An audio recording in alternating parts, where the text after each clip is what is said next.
While one king fought death, another fought corruption, and a forgotten child prepared to rule the world.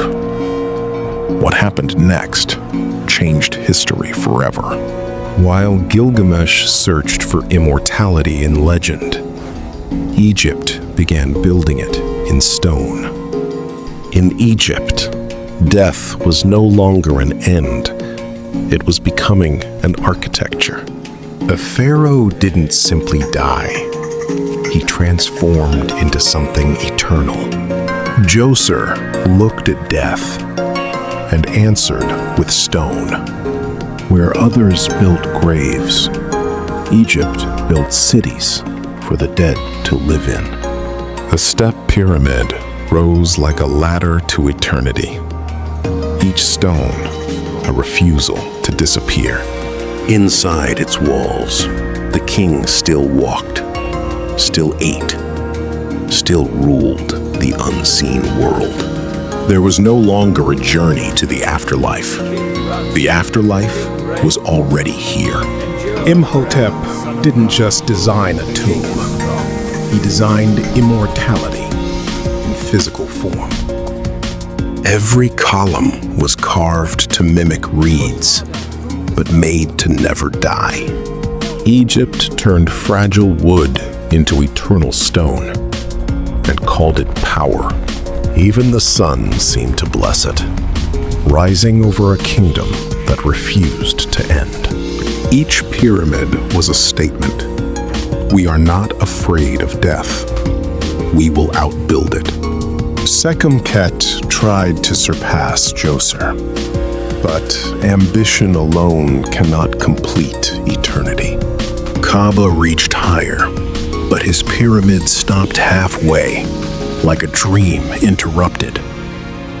And then came Snefru, the king who would not accept failure. 3 pyramids, each one a correction, a rewrite of what death should look like, until finally, geometry itself obeyed him, and the Red Pyramid stood flawless for 4,000 years. Then Khufu raised the Great Pyramid, a mountain built not for gods, but for a man who refused to vanish. The pharaohs could not conquer death, so they challenged eternity itself, raising mountains of stone beneath a desert sun. Egypt had built something the world had never seen before. A kingdom that tried to freeze time itself in stone. But stone has a weakness. It cannot move. And even stone does not last forever. It breaks. It turns to dust. And beyond the desert, a different world was already in motion. In Sumer, nothing stayed still. A world fracturing under the weight of a coming storm. In Sumer, kings ruled cities, but never the system itself. Unlike Egypt, power here was fragile, always one rebellion away from collapse. Every city was a kingdom, and every kingdom wanted to destroy the others. Then came war. Not once, but endlessly, like a cycle the land could never escape. The Elamites struck from the east, and Sumer began to fracture. Cities fell, rose, and fell again, as if history had no memory. And yet, one king tried something different. Urukagina of Lagash did not conquer cities. He tried to conquer corruption. For the first time, a ruler declared war on injustice itself. Tax collectors vanished. priests lost their unchecked power. He is a tyrant! The poor were promised relief. The oppressed were given hope. A new word appeared in history, amagi, freedom from fear. But freedom is dangerous in a world built on control. The rich resisted. The priests resisted. Even the system resisted. And while Lagash tried to change itself, its enemies prepared to strike. Lugal-Zagessi rose from Umma, not a reformer, but a conqueror. One city's justice became another city's weakness.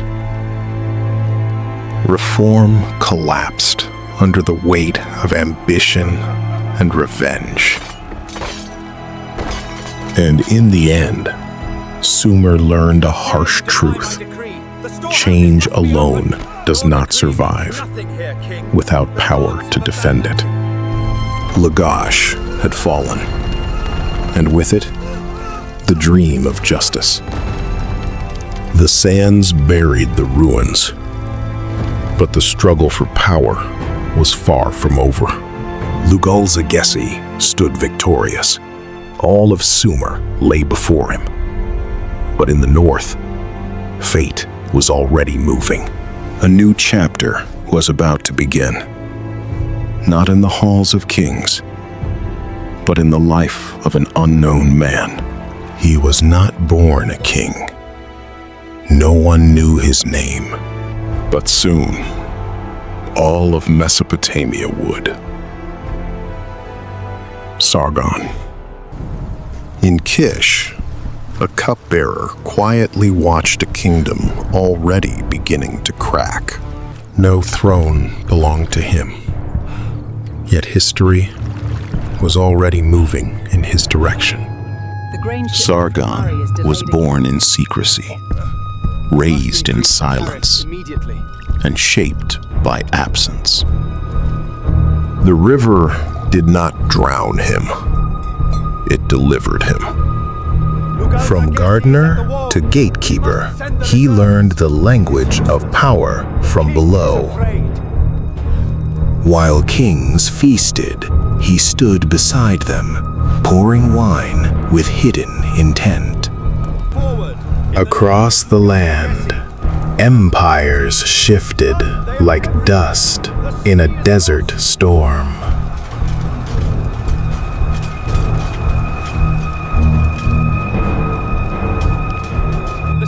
Lugal-Zagessi believed the world already belonged to him. We strike at the weakest point here, just as the sun rises. It shall be done, my lord. The men are ready.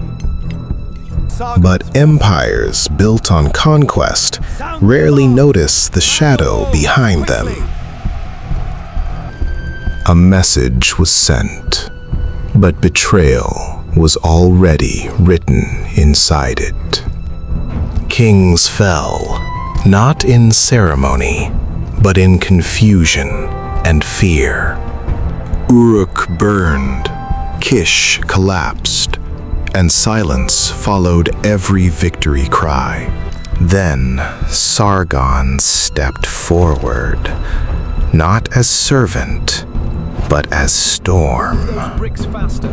The cupbearer became the commander of forgotten armies.